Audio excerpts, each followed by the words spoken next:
Hello everyone, welcome to back my YouTube channel. तो आज हम बात करने वाले हैं एजेक्स 500 mg टैबलेट के बारे में, जानेंगे इसके यूज़ डोज साइड इफेक्ट के बारे में। तो यदि अभी तक आपने हमारे चैनल को सब्सक्राइब नहीं किया है तो कृपया चैनल को एक बार सब्सक्राइब कीजिए, लाइक कीजिए, शेयर कीजिए, साथ में बेल आइकन को प्रेस कीजिए ताकि हमारे आने वाली वीडियोज़ की नोटिफिकेशन आप तक पहुँचते रहे।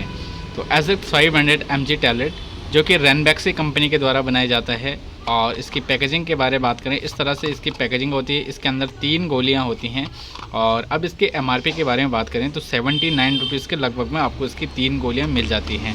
रैनबैक्सी कंपनी के द्वारा बनाया जाता है। इसके कंपोजिशन के बारे में बात करें तो इसका जो कंपोजिशन होता है वो होता है, इसमें अजिथ्रोमाइसिन इसमें होता है 500 mg में। अब इसकी मार्केट ब्रांड के बारे में बात करें तो मार्केट में इसकी बहुत सारे ब्रांड हैं।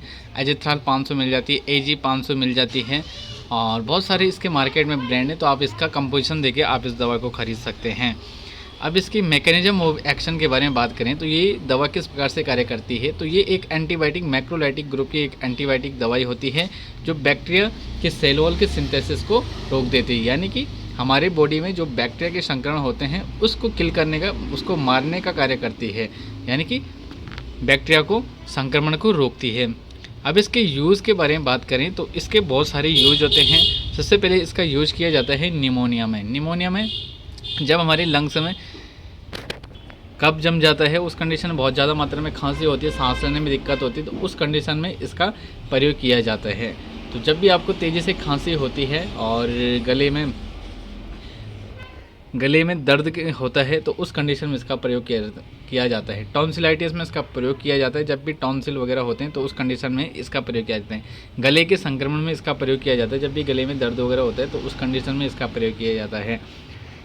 स्किन के इन्फेक्शन में इसका प्रयोग किया जाता है। जब भी त्वचा पर संक्रमण वगैरह होता है, जैसे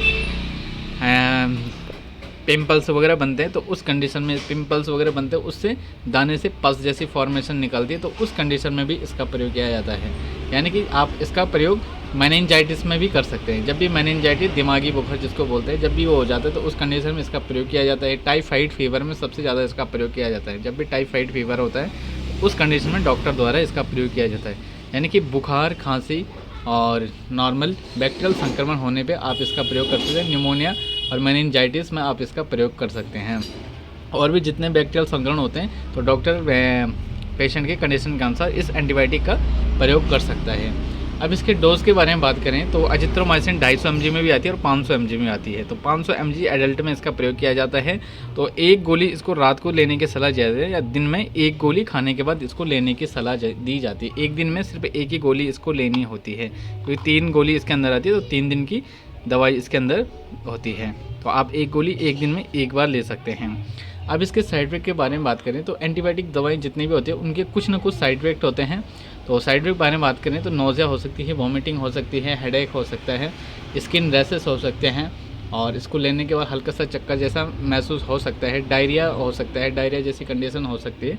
तो ये इसके साइड इफेक्ट होते हैं। यदि हल्के फुल्के साइड इफेक्ट दिखाई दे रहे हैं तो दवा का इस्तेमाल बंद न करें जब तक आपके डॉक्टर ने आपको ये दवाई दी है। तो ये एक प्रिस्क्रिप्शन मेडिसिन है, आप अपने से जाके इसको नहीं खरीदें, डॉक्टर के एडवाइस के अनुसार इस दवाई का प्रयोग करें। तो मिलते हैं आपको इसी प्रकार की नेक्स्ट वीडियो के साथ, तब तक के लिए जय हिंद।